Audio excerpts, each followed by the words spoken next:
My name is Greg Burnett, and I am the chairman of the board for the Neon Board of Directors.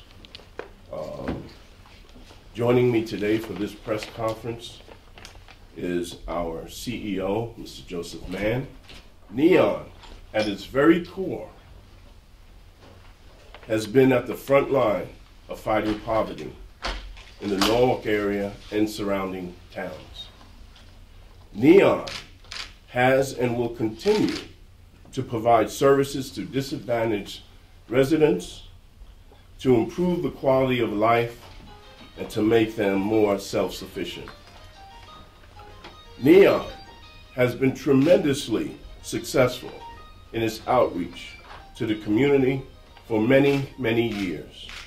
In recent days, there have been several questions that have been raised about the recent audit from the Office of the Inspector General, OIG, relative to our Headstart program.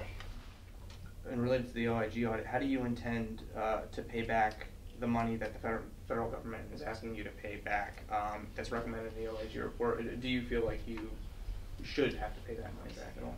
Well, it is a recommendation by OIG, and the way it works is they make their recommendation, and from their standpoint, that's pretty much it. Now what we have to do is work with the funding source to attempt to resolve it. Do we pay it back? Do we need to pay it back?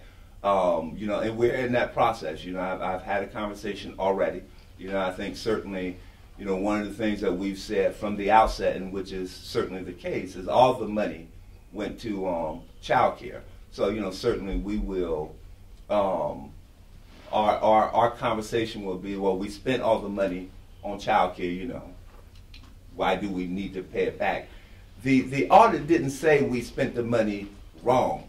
Basically, in the audit is whether it was direct or indirect. We called it direct. They said it was indirect. But nonetheless, we spent the money on the program. And so our situation will be, our position will be that, well, we spent the money on the program. We didn't spend it somewhere else. Mm-hmm. And but like I say, we need to be in touch with them. We are in touch with them. And that may take a bit of time to resolve. We're hoping that perhaps we'll have a resolution, perhaps the middle of April. But we've begun that dialogue, and that's the process that needs to take. So you're going to dispute that you need to pay it back? Well, we're going to have conversation with the funding source as to whether or not we need to pay it back. We will put forth our arguments as to why we think we shouldn't pay it back. Mm-hmm. It's not money that we spent on something else. We spent it on the program. The issue was not that we didn't spend it on Headstart. The issue was how we accounted, as to whether the money was direct or indirect. All the money was spent as it should have been spent. It's just from a cost allocation and accounting standpoint, we didn't put it in the right place, so to speak.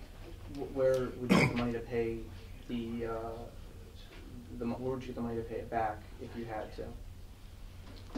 Well, I don't know that we have to. So, it's like, we obviously think about that, and then even if you had to pay it back, do you have to pay it back all at once? Do you have to pay it back over time? Because internally what we did was we sort of let it go to an indirect pool and then charged it to the grant. So OIG says that's an incorrect process. You should have been charging it directly to the grant at the time that the expense occurred.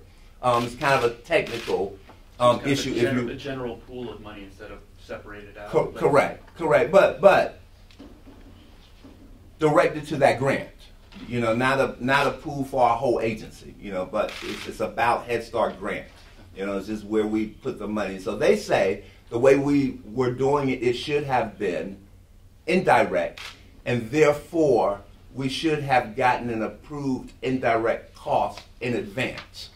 Approval to charge it indirect in advance. And again, this is the way we've done it for some period of time, 6, 7 years, frankly.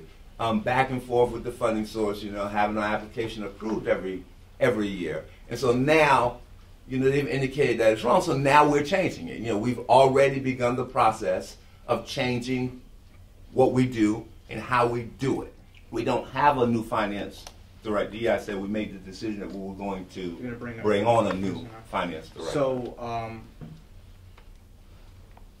why was Chip Anderson? Why did Chip Anderson resign? Where's the resignation letter from that? Well, Chip Anderson resigned for personal reasons. That's the basis of his resignation. So it didn't have anything to do with this OIG report or any of the problems that were going on? Well, it is, as I indicated. He resigned for personal reasons. And that's the extent that we'll discuss that. Well, I understand there was pornography found in his computer, and the police were here. Can you explain a little bit more on that?